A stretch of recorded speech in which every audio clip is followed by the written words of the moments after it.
sabar, ikhlas, jangan suka menyalahkan.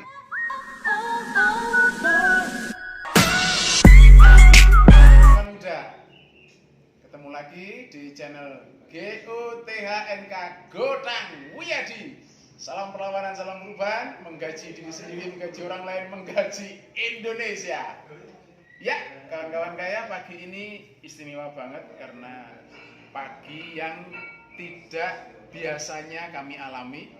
Hari ini di Nabura Gym, Jalan Imogiri Timur, KM 9, Jati Wonokromo, kedatangan tamu istimewa yang pasti bukan orang Jogja, tapi asli Wonosobo, digembleng di Yogyakarta dan jadi orang besar di Jakarta, bro.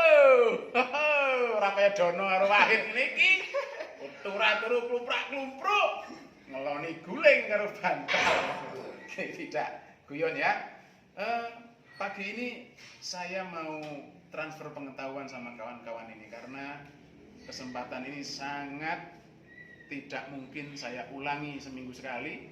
Kedatangan beliaunya yang maha besar ini, besar segala-galanya, ya besar karyanya, besar pengetahuannya, dan yang pasti adalah besar arkeologi pengalaman sejarahnya. Keren bener, bro. Dibesarkan di Yogyakarta, digembleng hampir 40 tahun Pak Ji? 40 tahun. 35 tahun. 35 tahun. Beliau pegang pertama adalah di BLPT, kemudian beliau pegang di Dipora, komandannya langsung, Panglima Besar Jenderal Sudirmannya begitu. Terus karena, ya mohon maaf ya, yang lain jangan iri ya, karena isi otak beliau yang hibrida begitu, seperti cowok zaman segitu pas masih menterinya Pak Roy Suryo ke Jakarta. Asdep bro, asisten deputi. Kita akan ngobrol-ngobrol. Kita minta anak muda sekarang ini harusnya bagaimana untuk bisa menjadi orang-orang hebat itu. Monggo Pak, cerita Pak, pokoknya tentang anak muda. Teguh Raharjo, tepuk tangan dulu Mas Dono. Alhamdulillah ini luar biasa. Saya jujur tadi malam nggak mimpi, cuman insting aja. Ya barangkali hubungan batin kita udah lama, kita bersahabat, kita sama-sama berjuang.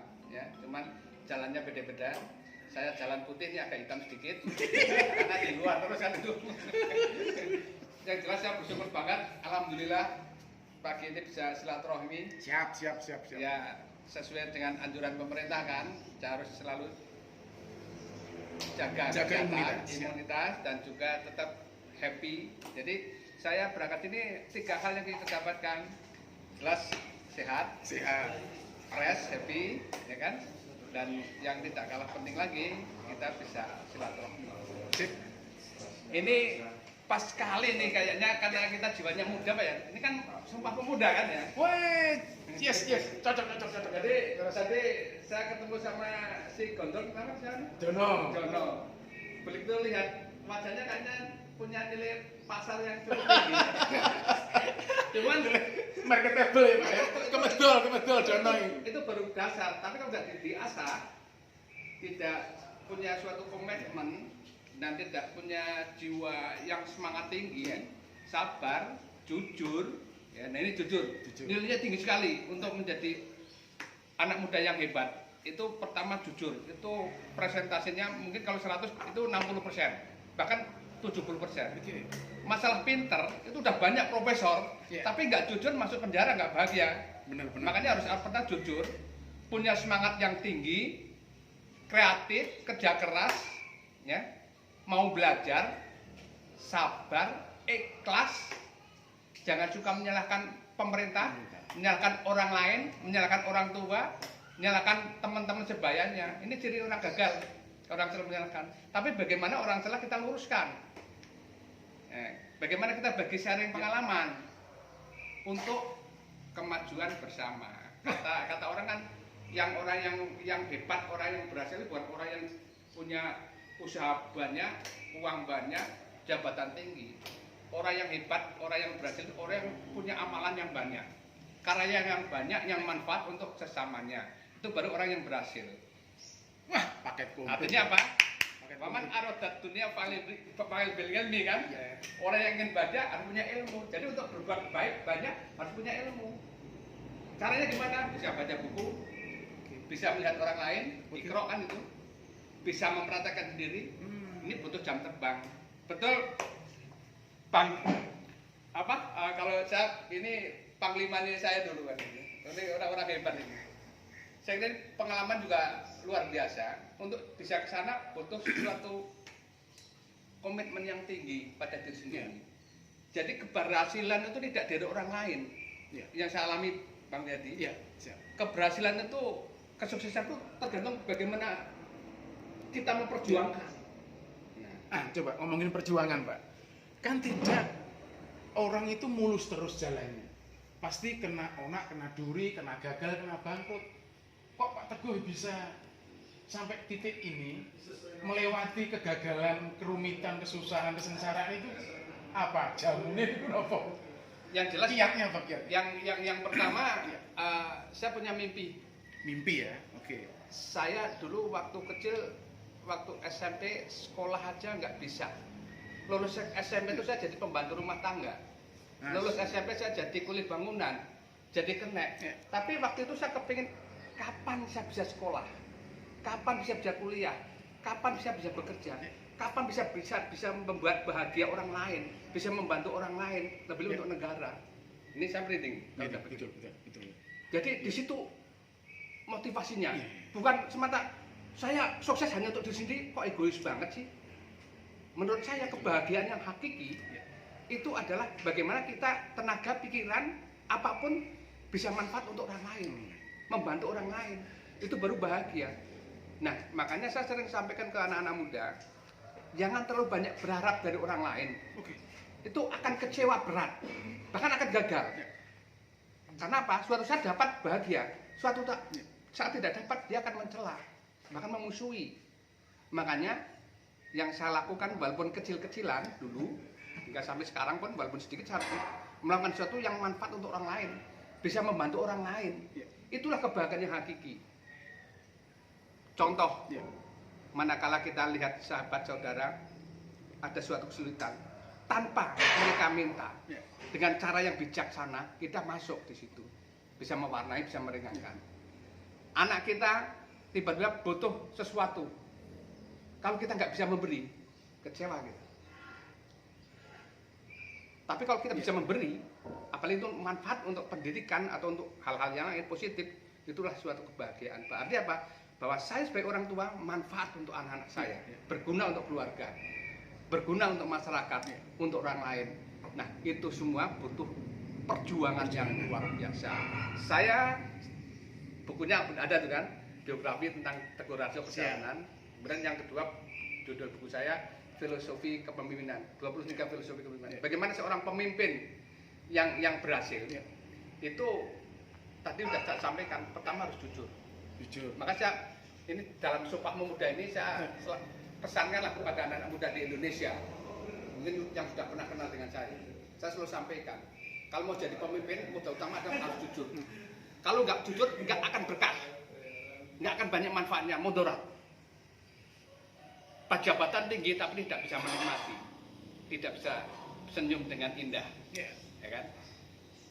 Pikirannya pasti akan goncangan itu, karena tidak sesuai dengan aturan. Karena apa? Pada prinsip manusia itu orang kan fitrah baik. Cuman bagaimana kita bisa jadi orang yang tetap baik itu pilihan. Betul. Nah itu butuh ilmu, butuh iman. Ya ilmu macam-macam, ilmu agama, ilmu pengetahuan tentang ekonomi, politik, budaya, sosial dan sebagainya. Nah ini perjalanan saya digembleng dari bawah. Dulu paling saya pernah mondok juga, walaupun saya tidak jadi kiai. Karena kalau nanti saya jadi kiai, nanti yang teman-teman saya jadi kiai yang kepengen. Nah, nggak tahu gimana saya kok juga jujur, saya itu dulu nggak mimpi kalau mau jadi pejabat. Gitu ya? Nggak kegambar. Orang cita-cita saya itu nggak berhasil. Tapi saya ikhlas, senang. Cita-cita nggak berhasil. Cita-cita apa? Dulu jadi supir truk. Waktu saya hidup di desa, saya kan pernah desa banget. Lihat mobil aja dulu, udah kalau ada truk lewat bawa ini saya gandul itu. Lah suatu saat saya melihat supirnya tuh mampir ke warung, ngasih bayari teman-temannya itu sama keneknya, sama kuliahnya dibayari. Saya lihat waktu itu saya nggak makan, cuma lihat aja karena nggak punya duit. Kapan saya bisa berbuat, bisa jajak bisa ngasih pada orang lain? Kapan saya jadi pengen jadi filter itu.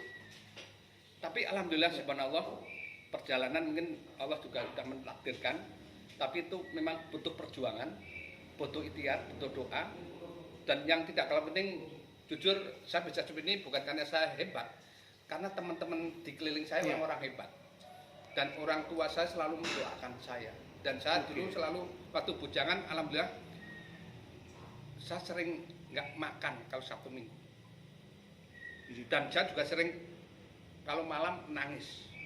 Saya sholat tahajud dulu waktu muda. Nah sekarang jujur saya sudah nggak kayak dulu, dalam arti tidak apa ya. Ya ini kesalahan saya. Tapi saya lagi dalam pensiun ini, pernah ini saya lagi pernah bilang sebelumnya saya kepengen mondok itu kan ya, pengen ke pondok lagi. Saya kepengen suasana kayak di kampung saya dulu. Terus waktu saya masih remaja itu saya malam sholat tahajud, menangis di situ. Saya, ya Allah, bagaimana saya bisa menjadi orang yang manfaat, berguna untuk orang lain. Bukan saya jadi orang kaya, saya dibilang enggak kepikiran. Itu mengalir. Orang ke Jakarta dulu saya juga ditawari, bukan saya ngelamar. Jadi kepala BPO, saya juga enggak ngelamar. Saya tiba-tiba kan tahu sejarahnya. Jadi kepala BLPT. Saya juga dulu malah tahun 83 awal masuk. Waktu itu saya jadi cleaning service. Saya saat itu tahun 83 itu 1983 saya bilang di ruangan direktur waktu itu suruh bersih-bersih. Wih enak jadi ke direktur ya. Kapan saya bisa di direktur kayak gini? Itu 83 ya. Tapi sebenarnya kok Allah mentakdirkan setelah 22 tahun saya jadi direktur di situ. Jadi ucapan itu menurut saya itu doa. Tapi jangan hanya ucapan baik-baik tapi nggak ada kerja keras kan itu. Nah, mungkin itu sekelumit sedikit pengalaman. Siap Jenderal. Yang saya rasakan. Mantap. Nanti satu kali lagi pertanyaan ya. Tapi sebelumnya ini kan kebetulan kita sekaligus ada di lokasi pesantren trainer Ahmad Dahlan. Ya ini baru berjalan 3 bulan dan santrinya udah ada 6 ngecamp di sini. Sekaligus mengawali dan menumbuhkan sebagai seorang pengusaha ini ada 6 orang. Nah, ini kan teman-teman ini beragam ini. Ada yang dari panti latar belakangnya di panti asuhan, terus ada yang tidak bisa menikmati kuliahan. Ada yang drop outan SMA ya. Nah, kalian kan kemarin bertanya, apakah kesuksesan itu selalu bermodalkan 1 duit, 2 kuliah yang tinggi, 3 ibu bapak yang sudah kaya. Nah, beliau ini kayaknya pantas untuk menjawab itu karena saya bagian dari sejarah beliau. Saya tahu beliau merangkak betul dari bawah dan akhirnya Allah lompatkan sampai di titik yang paling tinggi. Keren prosesnya. Nanti kita mintain jawaban dari beliau. Apakah betul duit, modal, kuliah tinggi sama bapak yang kaya yang mampu mengantarkan anak-anak sukses. Tapi sebelum itu, kawan-kawan saya minta untuk komen pertanyaannya. Kalau ada pertanyaan, ntar saya sampaikan jawabannya ke beliau biar dijawab di kolom komentar. Yoi, pripun Pak kalau ada orang ngomong kayak gitu? Ya tidak semuanya seperti itu. Memang ada orang sukses itu memang keturunan. Ya, pasti. Sama pemimpin. Ya, pasti. Pemimpin itu talenta wahyu. Ya. Seperti Nabi kita. Ya. Nggak pendidikan pun saat itu Nabi karena dapat wahyu kan. Ya. Tapi kan itu pilihan jutaan bahkan miliaran kan. Ya. Tapi pemimpin dibentuk. Dibentuk ya. Sama. Kita udah jadi orang yang sukses itu bisa juga talenta kan. Saya nggak talenta untuk jadi orang sukses, katanya kan secara lahirnya sukses kan. Tapi saya bahagia, mungkin saya sukses menurut saya. Sukses itu kan relatif kan. Ya. Tapi saya luar biasa dari katakanlah nilai 0, ibarat kalau menurut saya sekarang udah 9, kan itu nilainya kan itu sukses kan. Nah terkait dengan apakah orang yang sukses itu identik orang yang anaknya orang kaya, ya kan tuh punya uang banyak, ya, fasilitasnya juga ada, Ya. tidak semuanya benar. Bahkan kebanyakan orang sukses yang hebat jadi pemimpin yang baik yang benar itu justru digembleng Gembleng ya dan kuncinya. diproses, dibentuk Ya. seperti di ABRI. Jenderal itu bentukannya udah luar biasa jadi pemimpin hebat. Beda baru maaf sekolah SMA, kuliah aja nggak jelas, tahu jadi anggota DPR misalkan. Ya. Ya kontribusinya nggak banyak, tapi tidak semua seperti itu. Tapi beda orang yang gembleng, tiba-tiba dia mewakili rakyat. Wah ini dia ilmunya, karyanya pasti manfaat untuk banyak orang. Nah, Mantap. satu hal lagi, menurut saya untuk jadi entrepreneur atau jadi Ya. entrepreneur itu pemimpin, karena dia punya kemampuan yang luar biasa pengusaha itu. Sama seperti pemimpin, pemimpinnya kalah, Ya. kalah dengan seorang pengusaha yang sukses yang hebat. Kenapa? Di situ kan harus ada konsep. Jadi untuk berhasil itu menurut saya ditulis dalam buku saya itu ada 3C. 3C. Ya. C pertama adalah conception. Kita harus punya konsep besar. Itu sudah menyumbang keberhasilan menurut saya. Ya. Saya praktek betul itu 20% keberhasilan. 20% ya, konsepsi ya. Itu kalau konsepnya baik Ya. bagus. Makanya segala sesuatu harus terkonsep. Konsep mungkin bisa minta bantuan orang lain, konsultan dan sebagainya. Saya ingin ini konsepkan yang baik bagus. Konsep itu 20%. Yang 20% lagi C kedua adalah kompetensi, kemampuan atau skill. Skill itu meliputi ya kemampuan macam-macam termasuk sarana prasarana loh ya. Jadi orang kaya itu nggak jaminan punya uang banyak berhasil usaha belum tentu, nggak jaminan. Oke. Karena nggak punya konsep, Betul. nggak punya kompetensi. Kompetensi. Ini hanya uang aja. Itu 20% loh. Nah, yang menentukan 40% ya. yang Dua ya. 60%, 60%. yang menentukan adalah namanya connection. Malah Jaringan. koneksi ya, jaringan ya. Hubungan. Ya seperti saya dengan Pak Wiyadi. Siap. Kita udah berapa puluh tahun kita jaga itu silaturahmi. Makanya Pak Wiyadi nggak nelpon saya nelpon. Pak Wiyadi nggak datang Terus saya siap. karena pasar cerdas. Ya kan itu. Saya ingin menjaga itu. Siap. Jadi jangan berpikir kan saksi itu meminta-minta kan itu. Disitulah saya praktekkan selama ini itu nilainya 60%. Sekarang contoh, saya punya produk X, kuantitasnya sama dengan Pak Wiyadi, sama-sama juga X, kualitas sama, bahkan lebih baik Pak Wiyadi. Tapi maaf, Pak Wiyadi nggak punya jaringan banyak, nggak punya teman banyak. Maaf, pasti orang akan beli teman saya. Karena biasanya orang yang punya jaringan banyak dan membangun silaturahmi yang luas, biasanya orangnya tuh disukai banyak orang. Benar ya. Benar. Dan nggak suka bohong, nggak kayak orang miskin juga, nggak suka minta-minta, tapi cuma memberi. Kenapa? Allah juga gitu. Janji Allah, kalau kamu pelit sama orang lain ya, aku juga akan pelit sama kalian. Tapi kalau kamu nyanyok sama orang lain, apalagi dengan orang yang membutuhkan, Allah juga akan nyanyok. Saya punya keyakinan seperti itu. Jadi saya kalau ada sesuatu, saya paling suka kalau bisa memberi. Apalagi pengalaman sharing ya. Saya kasihkan bunga. Jadi saya waktu kadang keliling Indonesia, entah orang Papua, entah orang Nigeria, entah orang Makassar, ketemu kita diskusi, kita sharing.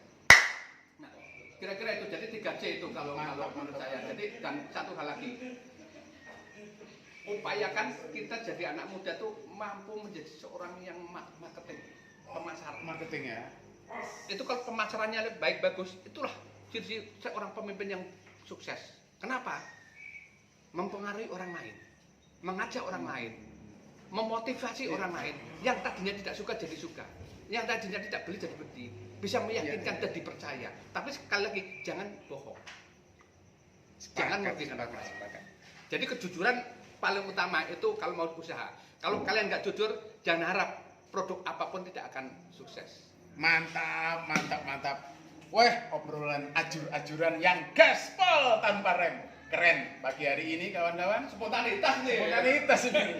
Tapi karena waktu kita ketemunya di YouTube ini waktunya sangat terbatas, jadi obrolan yang episode 1 ini kita hentikan di sini dulu. Nanti Di titik kesimpulannya kalian sudah hafal tadi itu tagline-nya dari beliau, siapakah anak muda yang hebat? Anak muda yang mampu menginspirasi dan mempengaruhi orang lain untuk berubah dan memberontak. Itulah anak muda yang hebat. Ketemu lagi di waktu yang lain. Jangan lupa untuk like, komen, dan subscribe channel ini. Salam perlawanan, salam perubahan. GOTH Godang Wiyadi. itu nanti